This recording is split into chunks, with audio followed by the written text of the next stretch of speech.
बच्चों, चलिए आज का हमारा प्रश्न है परवलय वाई स्क्वायर बराबर एक्स पर बिंदु सी जीरो पर तीन विभिन्न अभिलंब खींचे जाते हैं, तब हमें ज्ञात करना है सी इनमें से कौन सी स्थितियों को संतुष्ट कर रहा है। तो यहाँ से इस प्रश्न को करने हेतु हमारे पास यहाँ से हमारी मुख्य रहेगी मुख्य अवधारणा। यहाँ से हम लेके चलेंगे हमारे पास यहाँ से यदि परवलय के लिए देखें तो परवलय के तो यहाँ से परवलय पर खींचे गए यदि परवलय का समीकरण वाई स्क्वायर बराबर 4ax हो तो परवलय पर खींचे गए अभिलंब का समीकरण हमारे पास लिखा जाता है y बराबर mx minus 2am minus of am cube होता है यहाँ से हमारे पास। अब यदि हम यहाँ से देखें हमारे पास परवलय पर अभिलंब का समीकरण है m जिसकी प्रवणता है, तो यदि हम यहाँ से देखें हमें जो परवलय दिया गया है वह वाई स्क्वायर बराबर x है। तो यदि हम यहाँ से तुलना करें 4a बराबर हमें 1 दिया गया है, तो a बराबर हमारे पास यहाँ से क्या आएगा 1/4 आ गया। अब प्रश्न के अनुसार बिंदु C0 पर खींचे गए हैं सारे अभिलंब, तो यदि हम इसमें मान प्रतिस्थापित कर दे तो y के स्थान पर 0 रख देंगे, x के स्थान पर c रख देंगे, तो m गुणा c minus 2am minus am cube आ गया हमारे पास, यहाँ से यही आएगा। इसे यदि हम आगे सरल करें तो a का मान भी हम यहाँ पर प्रतिस्थापित कर देंगे।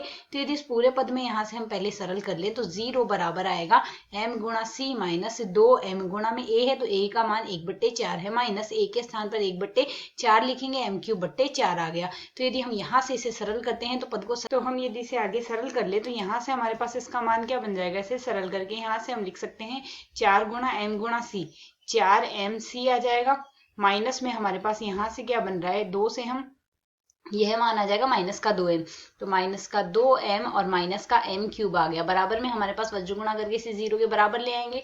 तो यदि हम इसे आगे सरल कर ले तो इसे हम यहाँ से लिख सकते हैं m क्यूब और प्लस में 2m आ जाएगा और माइनस में आ जाएगा हमारे पास यहाँ से 4 गुणा m गुणा c बराबर 0। तो यदि हम इसे सरल करें यहाँ से पूरे पद में से तो m उभयनिष्ठ आएगा, पूरे पद में से m उभयनिष्ठ लेने के बाद मान बच रहा है m स्क्वायर। यहाँ से हमारे पास इसमें इन दोनों पदों में से हम यहाँ से 2 और उभयनिष्ठ ले सकते हैं, तो मान हमारे पास क्या आएगा 2 गुणा में यह आ जाएगा हमारे पास। यहाँ 2 हम उभयनिष्ठ ले रहे हैं, m हमने पहले उभयनिष्ठ ले लिया तो 1 माइनस यहाँ से बचेगा हमारे पास 2 गुणा c बराबर आ जाएगा हमारे पास यहाँ से 0। यही मान तो हमारे पास यहाँ से बनेगा, इस ब्रैकेट को हम बड़ा लगाएंगे।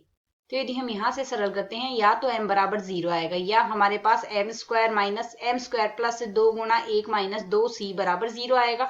तो यदि हम यहाँ से इसे सरल करेंगे, एक तो m बराबर 0 मान मिल गया, इस मान को यदि आगे और सरल करते हैं तो m स्क्वायर बराबर हमारे पास क्या आएगा माइनस का 2 वर्गमूल 1 माइनस 2c आएगा। तो माइनस ना लेके यदि हम इसे प्लस ही ले तो माइनस को अंदर गुणा कर देंगे तो 2c माइनस में 1 आ जाएगा, यह मान आएगा। तो m बराबर हमारे पास यहाँ से क्या आ गया प्लस माइनस वर्गमूल 2 गुणा में 2c माइनस में 1 आ गया। अब हम जानते हैं यहाँ से हमारे पास या तो धनात्मक मान होगा या ऋणात्मक मान होगा, पर वर्गमूल के अंदर हम जो भी मान लेते हैं वह हमारे पास यहाँ से धनात्मक ही लेंगे, धन मान ही तो लेंगे वर्गमूल के अंदर। तो यह मान धन कब होगा जब 2c माइनस 1 का मान हमारे पास धनात्मक हो, अर्थात यहाँ से 2c का मान बड़ा आ जाए 1 से, या फिर 2c बराबर हमसे बड़ा हमारे पास बड़ा आ जाए 1/2 से। तो अब यदि हम यहाँ से विकल्पों से तुलना करें तो c का मान 1/2 से बड़ा होने का अर्थ है हमारे पास यहाँ से हमारा विकल्प B सही है। आशा है समझ आया। धन्यवाद।